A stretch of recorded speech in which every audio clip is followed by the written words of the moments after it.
So, how we doing, family? It's your boy, Yo, and this is another episode of YoHoops. I go through every NBA game every day. Today's Thursday, April 2nd, and we have a 6-game NBA card. I'm going to walk you through my thoughts and let you know what sides I like, so please leave a like, subscribe to the channel, and let me know your favorite game in the comment section below. Without further ado, let me get into today's games. Recap of yesterday. Decent way to start the month. I went 5-4 on the 9-game card. The one that really shocked me was Wemby going out there and dropping 41 points in Golden State. We know he's more than capable, but it was the front end of a back-to-back, and I personally saw the game as a blowout. Shout out to the alien. He's back in action tonight, so I'll let you know my thoughts on that later in the episode.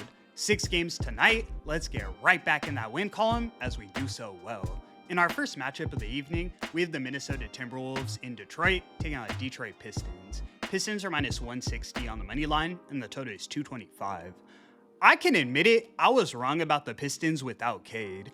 I thought he was the motor that drives the team, but they've gone 6-2 without him, and that was against some of the toughest competition in the league.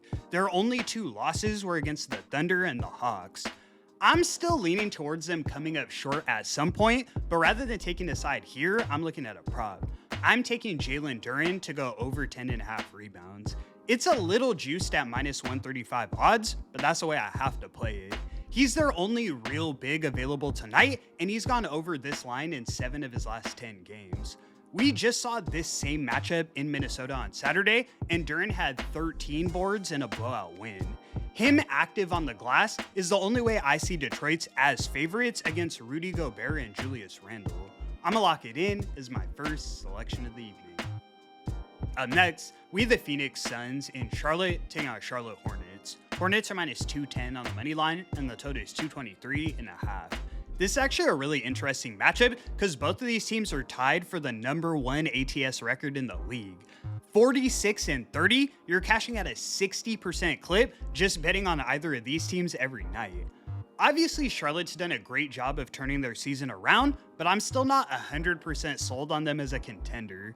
A lot of these guys are streaky. I'm not surprised at all when I see LaMelo Ball or Brandon Miller shoot 4 for 20 from the field. They're running an undersized center in Diabate. The cracks are going to start to show at some point. Phoenix was playing banged up for a while, but they have a lot of their guys back in the lineup tonight.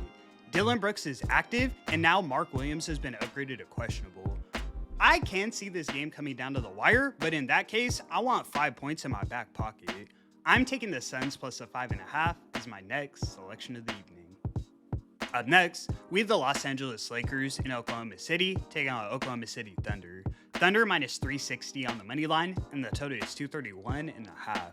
In my mind, the Lakers always play the Thunder tough, but when I look back on the last few games, that hasn't really been the case.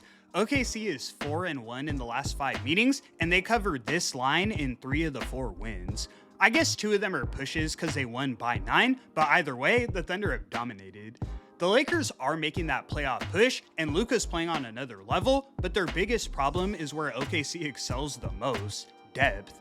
Marcus Smart is ruled out, so when that second unit comes in, you're hoping Jake LaRavia and Rui Hachimura can keep up with some of the best shooters and defenders in the league. I do think it's tight, but the Thunder probably win this one by something like 11. I'm taking OKC laying the 9 as my next selection of the evening. In our next matchup, we have the Cleveland Cavaliers in Golden State taking on Golden State Warriors. Cavs are minus 480 on the money line, and the total is 227.5. The Warriors come into this one on the second leg of a back-to-back, but no travel as they remain at home. Obviously, they got their asses kicked by the Spurs last night, but they did get the cover and they were looking competitive at times. The Cavs do get Evan Mobley back tonight, but I can't overlook the fact that they're the worst team in the entire league against the spread. Now 30-46 on the season, they can't be trusted laying these extended numbers. Porzingis has been able to do a decent job of holding down the paint and getting some buckets, and we know their shooters can compete with the best of them. I wouldn't be surprised if the Warriors gave themselves a chance to win this one outright. I'm taking the Dubs plus a 10 as my next selection of the evening. Up next, we have the New Orleans Pelicans in Portland taking out Portland Trailblazers. Blazers are minus 245 on the money line, and the total is 233. On paper, everything points towards Portland getting a dominant win here, but something feels off to me about this line. The Pelicans are officially out of the playoff race, but they have DeJounte Murray and Herb Jones back in the lineup tonight. All the money is on Portland, but the line's also been closing in the Pels' direction all afternoon. This game kind of reminds me of that Kings and Raptors game last night, where there's zero motivation for the Pels to win, but they probably do it anyways just to fuck up everyone's parlays. I'll lean to the Pels plus the 6.5 as my next selection of the evening. Up next, we have the San Antonio Spurs in LA taking on LA Clippers. Spurs are minus 165 on the money line, and the total is 231. The Spurs come into this one on the second leg of a back-to-back. Not much travel, but they do go from San Francisco to LA. They got the dominant win over the Warriors last night. I see them keeping the momentum rolling. I could go on and on about this matchup, but to keep it short, you've got 6'1" Darius Garland against some of the best on-ball defenders in the league. Sure, Kawhi Leonard is your X factor, but that doesn't outweigh Victor Wembanyama up against 37-year-old Brook Lopez. They're 2 games behind OKC for the #1 seed, so it's still very possible. I see them locked in tonight. I'm taking the Spurs laying the 3.5 as my last and final selection. And that's going to conclude today's video. Thank you so much for tuning in, guys. Nice start to the month. Let's keep the positive momentum rolling and finish the season with a bang. I appreciate all the support so much. I do this every day for free, so please leave a like and subscribe to the channel. It's your boy, Yo! And until the next one, I'ma catch y'all. Peace.